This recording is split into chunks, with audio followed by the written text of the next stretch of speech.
1 Harry Potter and the Sorcerer's Stone. Stone. Chapter 6. The journey from platform 9 3/4. Harry's last month with the Dursleys wasn't fun. True, Dudley was now so scared of Harry he wouldn't stay in the same room, while Aunt Petunia and Uncle Vernon didn't shut Harry in his cupboard, force him to do anything, or shout at him. In fact, they didn't speak to him at all. Half terrified, half furious, they acted as though any chair with Harry in it were empty. Although this was an improvement in many ways, it did become a bit depressing after a while. Harry kept to his room, with his new owl for company. He had decided to call her Hedwig, a name he had found in a history of magic. His school books were very interesting. He lay on his bed reading late into the night, Hedwig swooping in and out of the open window as she pleased.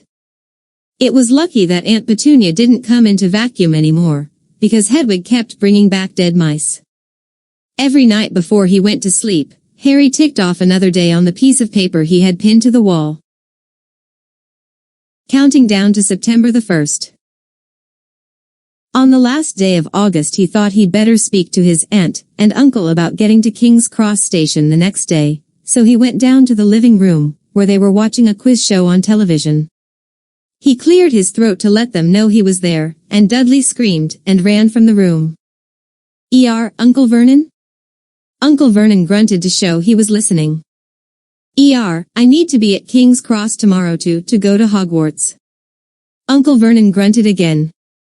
Would it be all right if you gave me a lift? Grunt. Harry supposed that meant yes. Thank you. He was about to go back upstairs when Uncle Vernon actually spoke. Funny way to get to a wizard's school, the train. Magic carpets all got punctures, have they? Harry didn't say anything. Where is this school, anyway? I don't know, said Harry, realizing this for the first time. He pulled the ticket Hagrid had given him out of his pocket. I just take the train from platform 9 3/4 at 11 o'clock, he read. His aunt and uncle stared. Platform what? 9 3/4. Don't talk rubbish, said Uncle Vernon. There is no platform 9 3/4. It's on my ticket. Barking, said Uncle Vernon, howling mad, the lot of them. You'll see. You just wait. All right, we'll take you to King's Cross. We're going up to London tomorrow anyway, or I wouldn't bother. Why are you going to London? Harry asked, trying to keep things friendly. Taking Dudley to the hospital, growled Uncle Vernon. Got to have that ruddy tail removed before he goes to Smeltings. Harry woke at 5 o'clock the next morning, and was too excited and nervous to go back to sleep. He got up and pulled on his jeans because he didn't want to walk into the station in his wizard's robes, he'd change on the train. He checked his Hogwarts list yet again to make sure he had everything he needed, saw that Hedwig was shut safely in her cage, and then paced the room, waiting for the Dursleys to get up. 2 hours later, Harry's huge, heavy trunk had been loaded into the Dursleys' car. Aunt Petunia had talked Dudley into sitting next to Harry, and they had set off. They reached King's Cross at 10:30.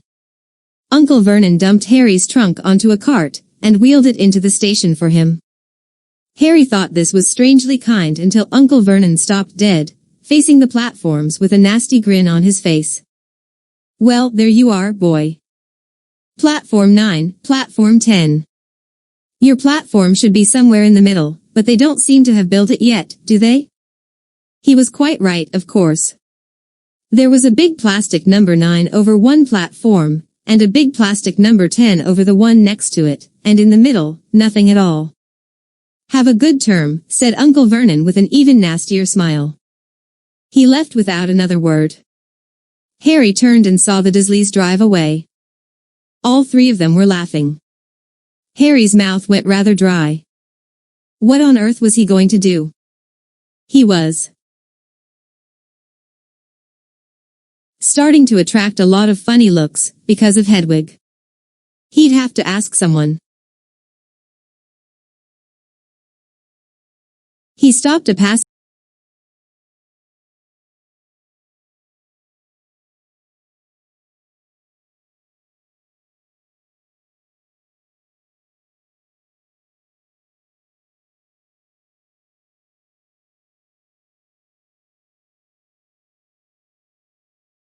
guard, but didn't dare mention platform 9 3/4. The guard had never heard of Hogwarts, and when Harry couldn't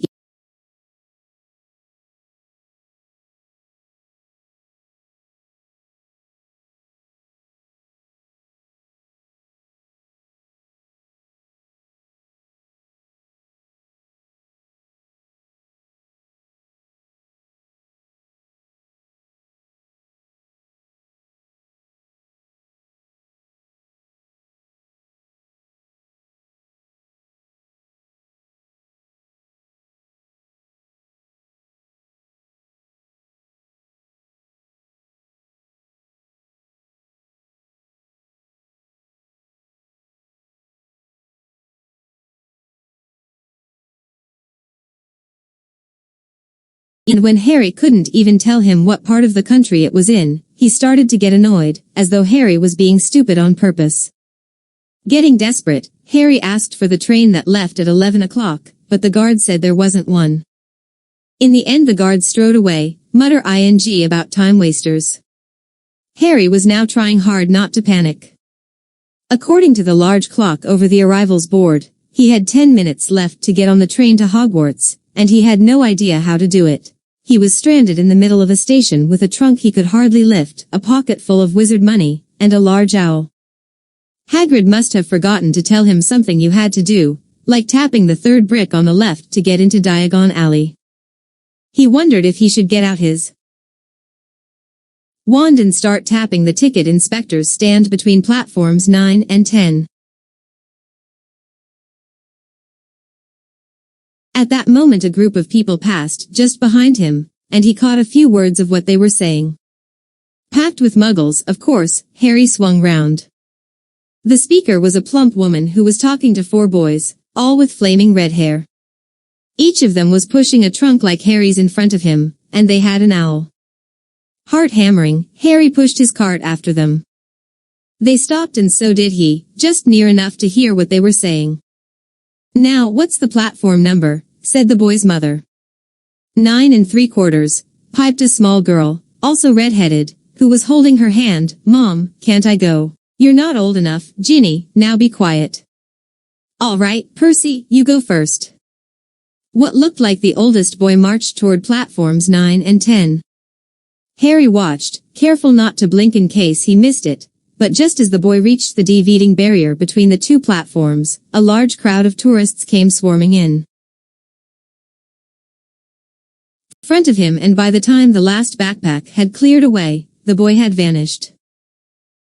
"Fred, you next," the plump woman said. "I'm not Fred, I'm George," said the boy. "Honestly, woman, you call yourself our mother? Can't you tell I'm George?" "Sorry, George, dear." "Only joking, I am Fred," said the boy, and off he went. His twin called after him to hurry up, and he must have done so, because a second later, he had gone, but how had he done it? Now the third brother was walking briskly toward the barrier. He was almost there, and then, quite suddenly, he wasn't anywhere. There was nothing else for it. "Excuse me," Harry said to the plump woman. "Hello, dear," she said. "First time at Hogwarts?" Ron's new too. She pointed at the last and youngest of her sons. He was tall, thin, and gangling, with freckles, big hands and feet, and a long nose. "Yes," said Harry. The thing is, I don't know how to get onto the platform," she said kindly, and Harry nodded. "Not to worry," she said. "All you have to do is walk straight at the barrier between platforms 9 and 10. Don't stop and don't be scared you'll crash into it, that's very important. Best do it at a bit of a run if you're nervous. Go on, go now before Ron." Okay," said Harry. He pushed his trolley around and stared at the barrier. It looked very solid. He started to walk toward it.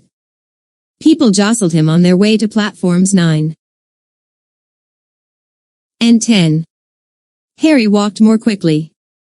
He was going to smash right into that barrier, and then he'd be in trouble. Leaning forward on his cart, he broke into a heavy run. The barrier was coming nearer and nearer. He wouldn't be able to stop. The cart was out of control. He was a foot away. He closed his eyes ready for the crash. It didn't come. He kept on running. He opened his eyes.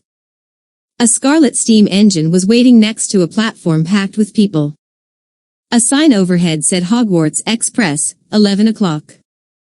Harry looked behind him and saw a wrought iron archway where the barrier had been, with the words Platform 9 and 3/4 on it. He had done it. Smoke from the engine drifted over the heads of the chattering crowd, while cats of every color wound here and there between their legs. Owls hooted to one another in a disgruntled sort of way over the babble and the scraping of heavy trunks. The first few carriages were already packed with students, some hanging out of the window to talk to their families, some fighting over seats. Harry pushed his cart off down the platform in search of an empty seat. He passed a round-faced boy who was saying, "Gran, I've lost my toad again." "Oh, Neville," he heard the old woman sigh. A boy with dreadlocks was surrounded by a small crowd. "Give us a look, Lee, go on." The boy lifted the lid of a box in his arms, and the people around him shrieked and yelled as something inside poked out a long, hairy leg. Harry pressed on through the crowd until he found an empty compartment near the end of the train. He put Hedwig inside first, and then started to shove and heave his trunk toward the train door. He tried to lift it up the steps, but could hardly raise one end, and twice he dropped it painfully on his foot. "Want a hand?" It was one of the red-haired twins he'd followed through the bar rear. "Yes, please," Harry panted. "Oi, Fred. See Mir and help." With the twins' help, Harry's trunk was at last tucked away in a corner of the compartment. "Thanks," said Harry, pushing his sweaty hair out of his eyes. "What's that?" said one of the twins suddenly, pointing at Harry's lightning scar. "Blimey," said the other twin. "Are you?" "He is," said the first twin. "Aren't you?" he added to Harry. "What?" said Harry. "Harry Potter," chorused the twins. "Oh, him," said Harry. "I mean, yes, I am." The two boys gawked at him, and Harry felt himself turning red. Then, to his relief, a voice came floating in through the train's open door. "Fred? George? Are you there?" "Coming, Mom." With a last look at Harry, the twins hopped off the train. Harry sat down next to the window where, half hidden, he could watch the red-haired family on the platform and hear what they were saying. Their mother had just taken out her handkerchief. "Ron, you've got something on your nose." The youngest boy tried to jerk out of the way, but she grabbed him and began rubbing the end of his nose. "Mom, Jeroff," he wriggled free. "Ah, has Ickle Ronnie got some fink on his nosy?" said one of the twins. "Shut up," said Ron. "Where's Percy?" said their mother. "He's coming now." The oldest boy came striding into sight. He had already changed into his billow-ing black Hogwarts robes, and Harry noticed a shiny silver badge on his chest with the letter P on it. "Can't stay long, Mother," he said. "I'm up front. The prefects have got 2 compartments to themselves." "Oh, are you a prefect, Percy?" said one of the twins, with an air of great surprise. "You should have said something, we had no idea." "Hang on, I think I remember him saying something about it," said the other twin. "Once or twice a minute, all summer." "Oh, shut up," said Percy the prefect. "How come Percy gets new robes, anyway?" said one of the twins. "Because he's a prefect," said their mother fondly. "All right, dear, well, have a good term. Send me an owl when you get there." She kissed Percy on the cheek and he left. Then she turned to the twins. "Now, you two, this year, you behave yourselves. If I get one more all telling me you've blown up a toilet, or blown up a toilet." "We've never blown up a toilet." "Great idea though, thanks, Mom." "It's not funny." And look after Ron. Don't worry, Ickle Ronnikins is safe with us. Shut up, said Ron again. He was almost as tall as the twins already, and his nose was still pink where his mother had rubbed it. Hey Mom, guess what? Guess who we just met on the train? Harry leaned back quickly so they couldn't see him looking. You know that black-haired boy who was near us in the station? Know who he is? Who? Harry Potter. Harry heard the little girl's voice. Oh Mom, can I go on the train and see him, Mom, please? You've already seen him, Ginny, and the poor boy isn't something you goggle at in a zoo. Is he really, Fred? How do you know? Asked him. Saw his scar. It's really there, like lightning. Poor dear, no wonder he was alone, I wondered. He was ever so polite when he asked how to get onto the platform. Never mind that, do you think he remembers what you know who looks like? Their mother suddenly became very stern. I forbid you to ask him, Fred. No, don't you dare. As though he needs reminding of that on his first day at school. All right, keep your hair on. A whistle sounded. Hurry up, their mother said, and the three boys clambered onto the train. They leaned out of the window for her to kiss them goodbye, and their younger sister began to cry. Don't, Ginny, we'll send you loads of owls.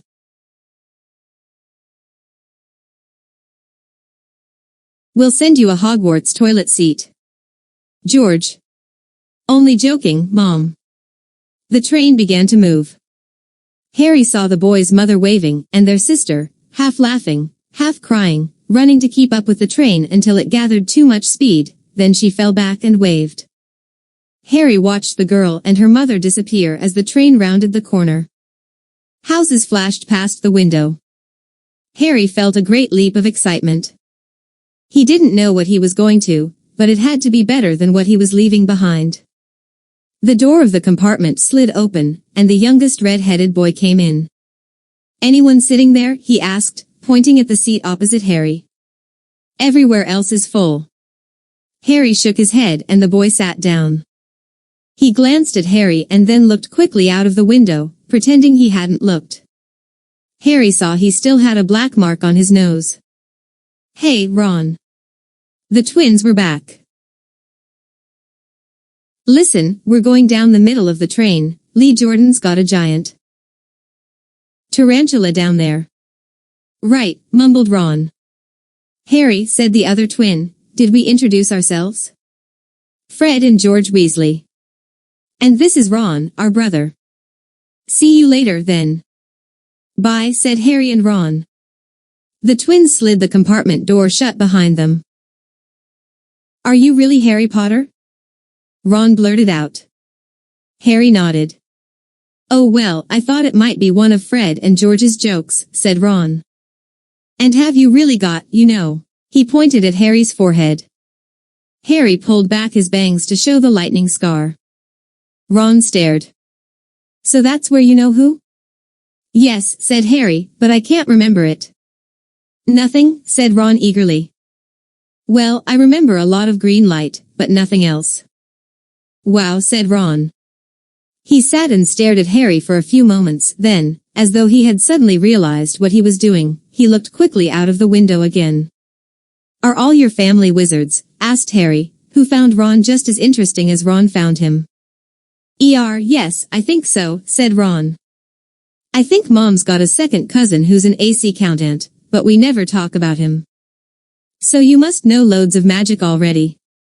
The Weasleys were clearly one of those old wizarding families the pale boy in D. Diagon Alley had talked about. I heard you went to live with Muggles, said Ron. What are they like? Horrible, well, not all of them. My aunt and uncle and cousin are, though. Wish I'd had 3 wizard brothers. 5, said Ron. For some reason, he was looking gloomy. I'm the 6th in our family to go to Hogwarts.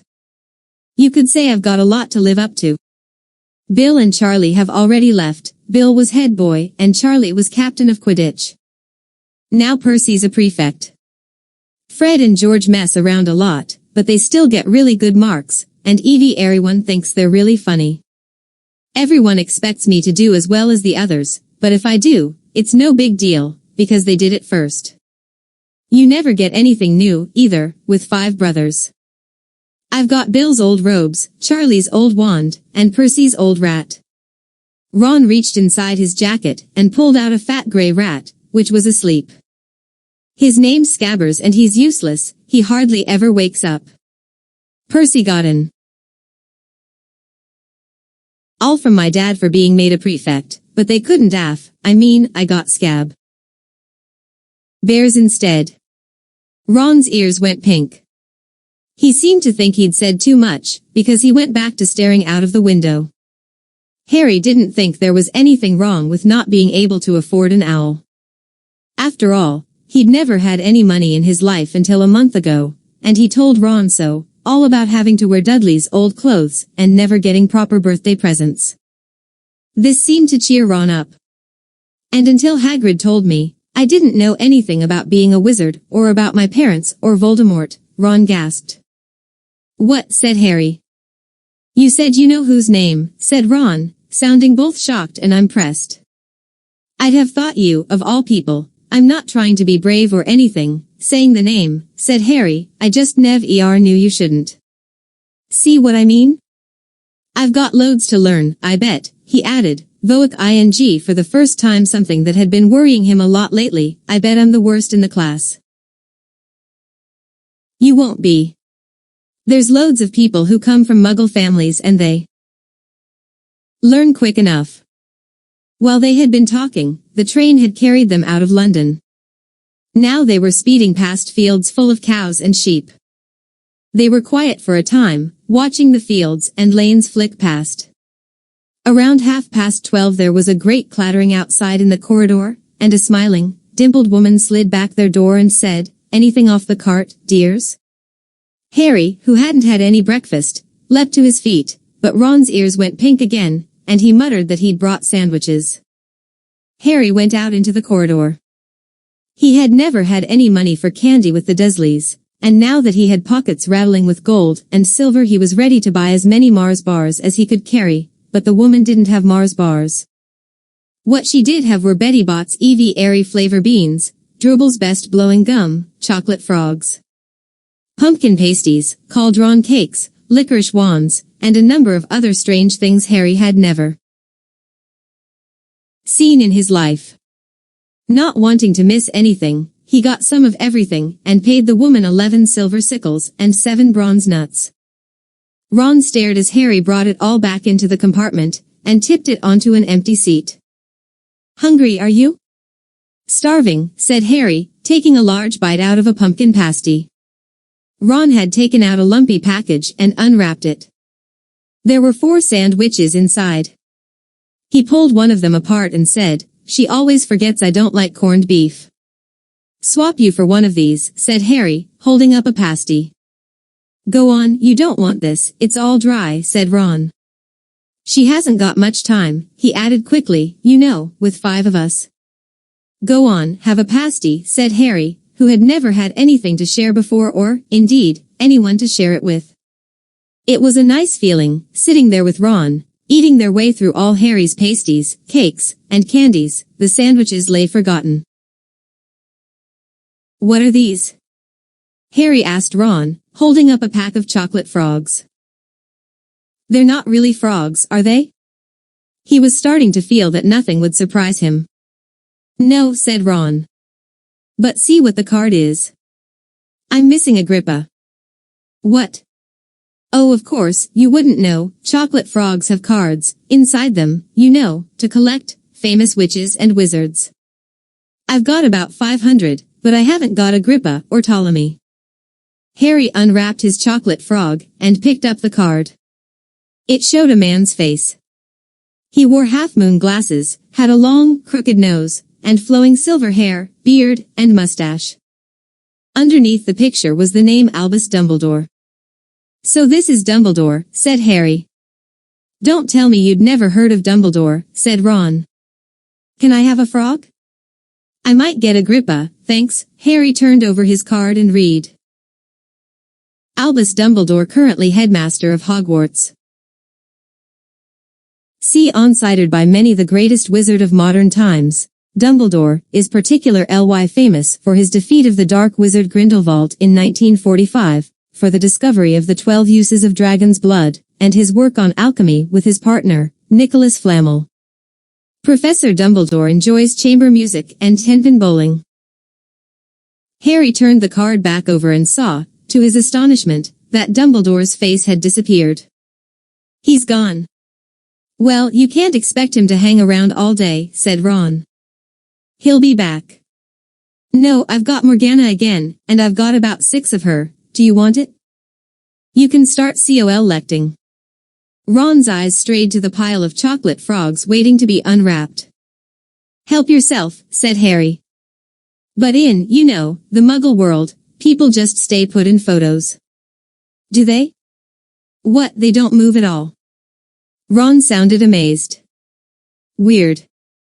Harry stared as Dumbledore sidled back into the picture on his card, and gave him a small smile.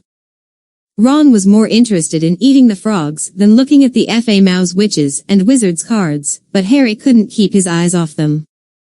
Soon he had not only Dumbledore and Morgana, but Hengist of Woodcroft, Alberic Grunion, Circe, Paracelsus, and Merlin.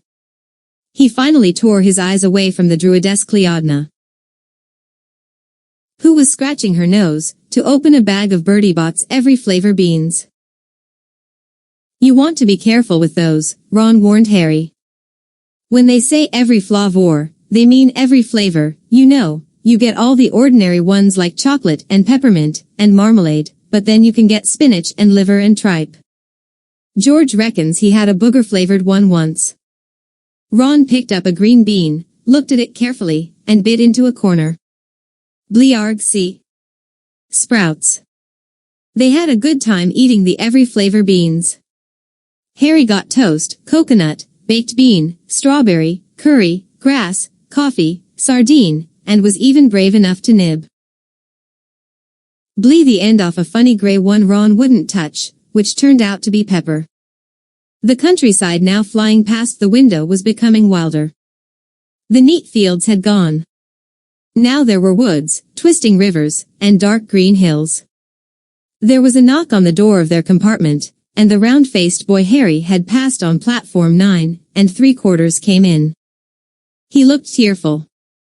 "Sorry," he said, "but have you seen a toad at all?" When they shook their heads, he wailed, "I've lost him. He keeps getting away from me." "He'll turn up," said Harry. "Yes," said the boy miserably. "Well, if you see him." He left. "Don't know why he's so bothered," said Ron. "If I'd brought a toad I'd lose it as quick as I could. Mind you, I brought Scabbers, so I can't talk." The rat was still snoozing on Ron's lap. "He might have died and you wouldn't know the difference," said Ron in disgust. "I tried to turn him yellow yesterday to make him more interesting, but the spell didn't work. I'll show you, look." He rummaged around in his trunk and pulled out a very battered-looking wand. It was chipped in places and something white was glinting at the end. Unicorn hairs nearly poking out. Anyway, he had just raised his wand when the compartment door slid open again. The toadless boy was back, but this time he had a girl with him. She was already wearing her new Hogwarts robes. "Has anyone seen a toad?" "Neville's lost one," she said. She had a bossy sort of voice, lots of bushy brown hair, and rather large front teeth. "We've already told him we haven't seen it," said Ron, but the girl wasn't listening, she was looking at the wand in his hand. "Oh, are you doing magic? Let's see it then." She sat down. Ron looked taken aback. All right." He cleared his throat. "Sunshine, daisies, buttermellow, turn this stupid, fat rat yellow." He waved his wand, but nothing happened. Scabbers stayed gray and fast asleep. "Are you sure that's a real spell?" said the girl.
Well, it's not very good, is it? I've tried a few simple spells just for practice, and it's all worked for me. Nobody in my family's magic at all. It was ever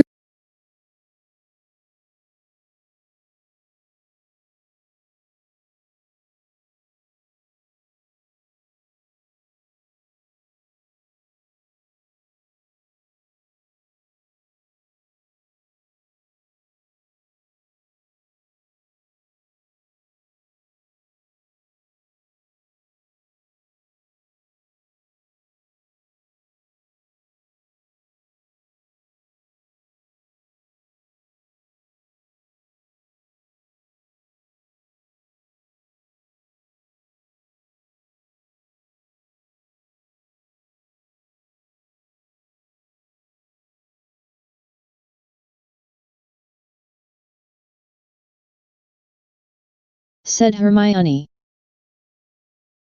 Do either of you know what house you'll be in? I've been asking around, and I hope I'm in Gryffindor. It sounds by far the best. I hear Dumbledore himself was in it, but I suppose Ravenclaw wouldn't be too bad. Anyway, we'd better go and look for Neville's toad. You two had better change, you know, I expect we'll be there soon.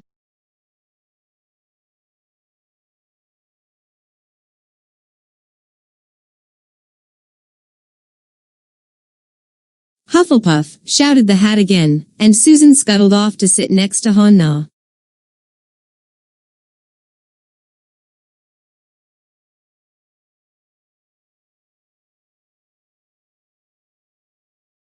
Nah. Boot, Terry. Ravenclaw. The table second from the left clapped this time. Several Ravenclaws stood up to shake hands with Terry as he joined them. Brocklehurst, Mandy went to Ravenclaw too, but Brown, Lavender became the first new Gryffindor, and the table on the far left exploded with cheers. Harry could see Ron's twin brothers catcalling. Bulstrode, Millicent then became a Slytherin. Perhaps it was Harry's imagination, after all he'd heard about Slytherin, but he thought they looked like an unpleasant lot. He was starting to feel definitely sick now. He remembered being picked for teams during gym at his old school. He had always been last to be chosen, not because he was no good, but because no one wanted Dudley to think they liked him. Finch-Fletchley, Justin. Hufflepuff. Sometimes, Harry noticed, the hat shouted out the house at once, but at others it took a little while to decide. Finnegan, Seamus, the sandy-haired boy next to Harry in the line, sat on the stool for almost a whole minute, before the hat declared him a Gryffindor. Granger, Hermione. Hermione almost ran to the stool, and jammed the hat eagerly on her head. Gryffindor, shouted the hat. Ron groaned. A horrible thought struck Harry, as horrible thoughts always do when you're very nervous. What if he wasn't chosen at all? What if he just sat there with the hat over his eyes for ages, until Professor McGonagall jerked it off his head, and said there had obviously been a mistake and he'd better get back on the train? When Neville Longbottom, the boy who kept losing his toad, was called, he fell over on his way to the stool. The hat took a long time to decide with Neville. When it finally shouted, Gryffindor, Neville ran off still wearing it, and had to jog back amid gales of laughter to give it to McDougal, Morag. Malfoy swaggered forward when his name was called, and got his wish at once. The hat had barely touched his head when it screamed, Slytherin. Malfoy went to join his friends Crabbe and Goyle, looking pleased with himself. There weren't many people left now. Moon, not Parkinson, then a pair of twin girls, Poddle and Poddle, then Perks, Sally Ann, and then, at last, Potter, Harry. As Harry stepped forward, whispers suddenly broke out like little hissing fires all over the hall. Potter, did she say? The Harry Potter? The last thing Harry saw before the hat dropped over his eyes was the hall full of people craning to get a good look at him. Next second he was looking at the black inside of the hat. He waited. Said a small voice in his ear. Difficult. Very difficult. Plenty of courage, I see. Not a bad mind either.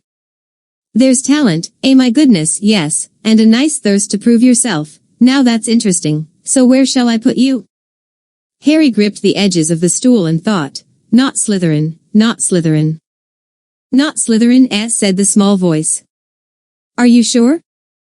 You could be great, you know, it's all here in your head, and Slytherin will help you on the way to greatness, no. Doubt about that, no? Well, if you're sure, better be Gryffindor. Harry heard the hat shout the last word to the whole hall. He took off the hat and walked shakily toward the Gryffindor table. He was so relieved to have been chosen, and not put in Slytherin, he hardly noticed that he was getting the loudest cheer yet. Percy the prefect got up and shook his hand vigorously, while the Weasley twins yelled, "We got Potter! We got Potter!" Harry sat down opposite the ghost in the rough he'd seen early. The ghost patted his arm, giving Harry the sudden, horrible feeling he'd just plunged it into a bucket of ice-cold water. He could see the high table properly now. At the end nearest him sat Hagrid, who caught his eye and gave him the thumbs up. Harry grinned back. And there, in the center of the high table, in a large gold chair, sat Albus Dumbledore. Harry recognized him at once from the card he'd gotten out of the chocolate frog on the train. Dumbledore's silver hair was the only thing in the whole hall that shone as brightly as the ghosts. Harry spotted Professor Quirrell too, the nervous young man from the leaky cauldron. He was looking very peculiar in a large purple turban. And now there were only 3 people left to be sorted. Thomas, Dean, a black boy even taller than Ron, joined Harry at the Gryffindor table. Turpin, Lisa, became a Ravenclaw, and then it was Ron's turn. He was pale green by now. Harry crossed his fingers under the table, and a second later the hat had shouted, "Gryffindor." Harry clapped loudly with the rest as Ron collapsed into the chair next to him. "Well done, Ron, excellent," said Percy Weasley pompously across Harry as Zabby N.I., Blaze, was made a Slytherin. Professor McGonagall rolled up her scroll, and took the sorting hat away. Harry looked down at his empty gold plate. He had only just realized how hungry he was. The pumpkin pasties seemed ages ago. Albus Dumbledore had gotten to his feet. He was beaming at the students, his arms opened wide, as if nothing could have pleased him more than to see them all. "There. Welcome," he said. "Welcome to a new year at Hogwarts. Before we begin our banquet, I would like to say a few words. And here they are, Nitwit, Blubber, Oddment, Tweak. Thank you." He sat back down. Everybody clapped and cheered. Harry didn't know whether to laugh or not. "Is he a bit mad?" he asked Percy uncertainly. "Mad," said Percy airily. "He's a genius. Best wizard in the world. But he is a bit mad, yes." "Potatoes, Harry?" Harry's mouth fell open. The dishes in front of him were now piled with food. He had never seen so many things he liked to eat on one table: roast beef, roast chicken, pork chops and lamb chops, sausages, bacon and steak, boiled potatoes, roast potatoes, fries, Yorkshire pudding, peas, carrots, gravy, ketchup, and, for some strange reason, peppermint humbugs. The Dursleys had never exactly starved Harry, but he'd never been allowed to eat as much as he liked. Dudley had always taken anything that Harry really wanted, even if it made him sick. Harry piled his plate with a bit of everything except the peppermints, and began to eat. It was all delicious. "That does look good," said the ghost in the rough sadly, watching Harry cut up his steak. "Can't you?" "I haven't eaten for nearly 500 years, said the ghost. "I don't need to, of course, but one does miss it. I don't think I've introduced myself. Sir Nicholas de Mim S.Y. Porpington at your service. Resident ghost of Gryffindor Tower." "I know who you are," said Ron suddenly. "My brothers told me about you, you're nearly headless Nick." "I would prefer you to call me Sir Nicholas de Mimsy," the ghost began stiffly, but sandy-haired Seamus Finnegan interrupted. "Nearly headless? How can you be nearly headless?" Sir Nicholas looked extremely miffed, as if their little chat wasn't going at all the way he wanted. Like this, he said irritably. He seized his left ear and pulled. His whole head swung off his neck and fell onto his shoulder, as if it was on a hinge. Someone had obviously tried to behead him, but not done it properly. Looking pleased at the stunned looks on their faces, nearly headless Nick flipped his head back onto his neck, coughed and said, "So, new Gryffindors. I hope you're going to help us win the house championship this year? Gryffindors have never gone so long without winning. Slytherins have got the cup 6 years in a row. The Bloody Baron's becoming almost unbearable, he's the Slytherin ghost." Harry looked over at the Slytherin table, and saw a horrible ghost sitting there, with blank staring eyes, a gaunt face, and robes stained with silver blood. He was right next to Malfoy who, Harry was pleased to see, didn't look too pleased with the seating arrangements. "How did he get covered in blood?" asked Seamus with great interest. "I've never asked," said nearly headless Nick delicately. When everyone had eaten as much as they could, the remains of the food faded from the plates, leaving them sparkling clean as before. A moment later the desserts prepared. Blocks of ice cream in every flavor you could think of, apple pies, treacle tarts, chocolate eclairs and jam donuts, trifle, strawberries, jello, rice pudding. As Harry helped himself to a treacle tart, the talk turned to their families. "I'm half and half," said Seamus. "Me dad's a muggle. Mom didn't tell him she was a witch till after they were married. Bit of a nasty shock for him." The others laughed. "What about you, Neville?" said Ron. "Well, my gran brought me up and she's a witch," said Neville, "but the family thought I was all muggle for ages. My great-uncle Algy kept trying to catch me off my guard and force some magic out of me. He pushed me off the end of Blackpool Pier once, I nearly drowned, but nothing happened until I was 8. Great-uncle Algy came round for dinner, and he was hanging me out of an upstairs window by the ankles when my great-auntie Enid offered him a meringue, and he accidentally let go. But I bounced, all the way down the garden, and into the road. They were all really pleased. Gran was crying, she was so happy. And you should have seen their faces when I got in. Here they thought I might not be magic enough to come, you see. Great-uncle Algy was so pleased he bought me my toad." On Harry's other side, Percy Weasley and Hermione were talking about lessons. "I do hope they start right away, there's so much to learn. I'm particularly interested in transfiguration, you know, turning something into something else, of course, it's supposed to be very difficult. You'll be starting small, just matches into needles, and that sort of thing." Harry, who was starting to feel warm and sleepy, looked up at the high table again. Hagrid was drinking deeply from his goblet. Professor McGonagall was talking to Professor Dumbledore. Professor Quirrell, in his absurd turban, was talking to a teacher with greasy black hair, a hooked nose, and sallow skin. It happened very suddenly. The hook-nosed teacher looked past Quirrell's turban straight into Harry's eyes, and a sharp, hot pain shot across the scar on Harry's forehead. "Ouch!" Harry clapped a hand to his head. "What is it?" asked Percy. And nothing. The pain had gone as quickly as it had come. Harder to shake off was the feeling Harry had gotten from the teacher's look, a feeling that he didn't like Harry at all. "Who's that teacher talking to Professor Quirrell?" he asked Percy. "Oh, you know Quirrell already, do you? No wonder he's looking so nervous. That's Professor Snape. He teaches potions, but he doesn't want to. Everyone knows he's after Quirrell's job. Knows an awful lot about the dark arts, Snape." Harry watched Snape for a while, but Snape didn't look at him again.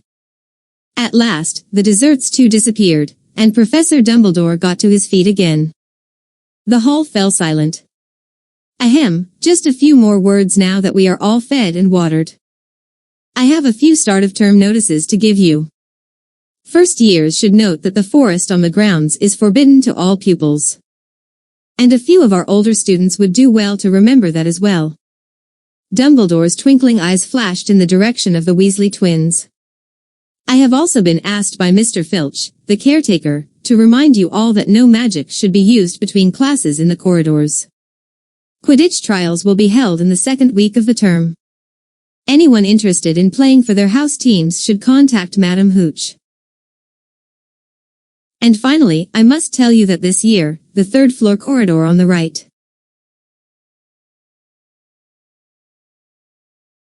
hand side is out of bounds to everyone who does not wish to die a very painful death. Harry laughed, but he was one of the few who did. He's not serious, he muttered to Percy. Must be, said Percy, frowning at Dumbledore. It's odd, because he usually gives us a reason why we're not allowed to go somewhere. The forest's full of dangerous beasts, everyone knows that. I do think he might have told us prefects, at least. And now, before we go to bed, let us sing the school song, cried Dumbledore. Harry noticed that the other teachers' smiles had become rather fixed. Dumbledore gave his wand a little flick, as if he was trying to get a fly off the end, and a long golden ribbon flew out of it, which rose high above the tables and twisted itself, snake-like, into words.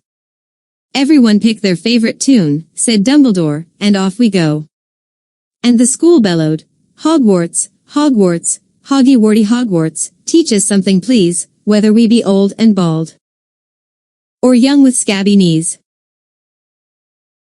Our heads could do with filling with some interesting stuff, for now they're bare and full of air, dead flies, and bits of fluff, so teach us things worth knowing, bring back what we've forgot, just do your best, we'll do the rest, and learn until our brains all rot. Everybody finished the song at different times. At last, only the Weasley twins were left singing along to a very slow funeral march. Dumbledore conducted their last few lines with his wand, and when they had finished, he was one of those who clapped loudest. Ah, music, he said, wiping his eyes.